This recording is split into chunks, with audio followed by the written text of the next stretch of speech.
Assalamualaikum warahmatullahi wabarakatuh.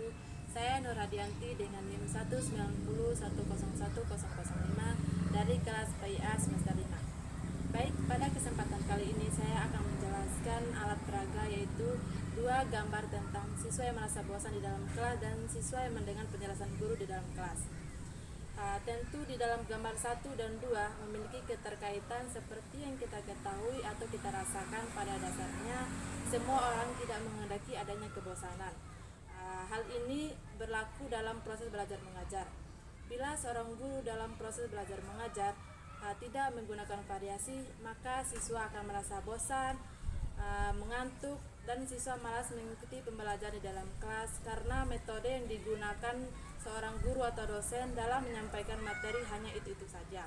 Seperti yang kita ketahui, seorang guru atau dosen sebagian besar menggunakan metode ceramah dalam menyampaikan sebuah materinya, sehingga peserta didik atau mahasiswa merasa bosan dalam mengikuti pembelajaran tersebut.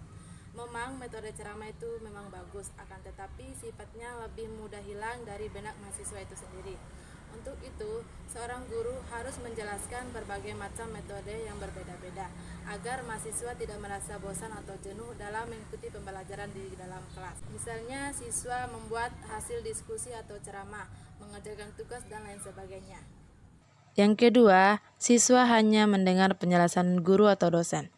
Berbeda dengan metode yang dimana seorang guru mampu menghadirkan sebuah gambar atau alat peraga di dalam menyampaikan materi yang dia bawa, dan tentunya itu akan memudahkan bagi mahasiswa atau siswa memahami pembelajaran dan memahami penjelasan-penjelasan yang disampaikan oleh guru atau dosen, karena dia dapat melihat dengan jelas apa yang seorang dosen atau guru jelaskan kepadanya.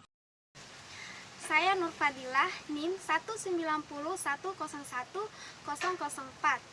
Di sini saya akan mempraktikkan bagaimana cara menghilangkan najis mughalladzah yang terkena tangan dijilat anjing atau air liur. Nah, najis mughalladzah itu adalah najis anjing dan babi.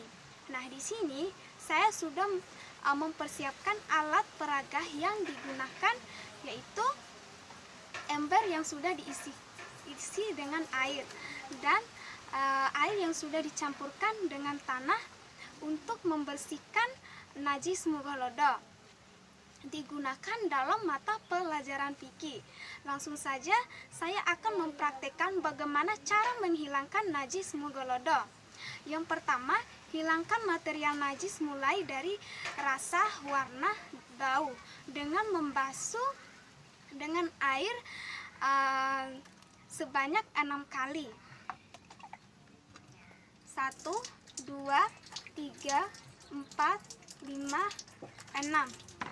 Nah, yang kedua, setelah fisik najis hilang, basuh selama 7 kali dengan tanah yang sudah dicampurkan dengan air sebanyak 7 kali. 1, 2, 3, 4, 5, 6, 7. Nah, sudah bersih. Nah, seperti inilah cara bagaimana menghilangkan najis mughalladzah. Di sini ada siswa yang sedang mempraktek tata cara memandikan jenazah.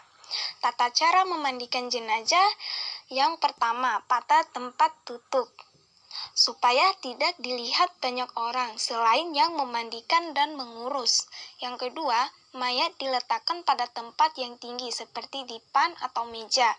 Yang ketiga, dipakaikan kain basah supaya aurat tidak terbuka. Yang keempat, mayat disandarkan. Setelah itu diusap perutnya dan diletakkan pelan supaya semua kotoran keluar. Kemudian dibersihkan dengan tangan menggunakan wewangian untuk mengurangi bau kotoran mayat. Yang kelima, ganti sarung tangan berbeda untuk membersihkan mulut dan gigi mayat.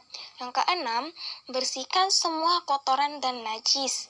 Yang ketujuh, mewudukan dan membasuh seluruh badannya. Yang terakhir, air untuk memandikan sebaiknya dingin. Gunakan hanya apabila udara sangat dingin dan terdapat kotoran yang sulit dihilangkan. Nah, inilah 8 cara memandikan jenazah. Dan juga yang harus ada yaitu doa. Bismillahirrahmanirrahim.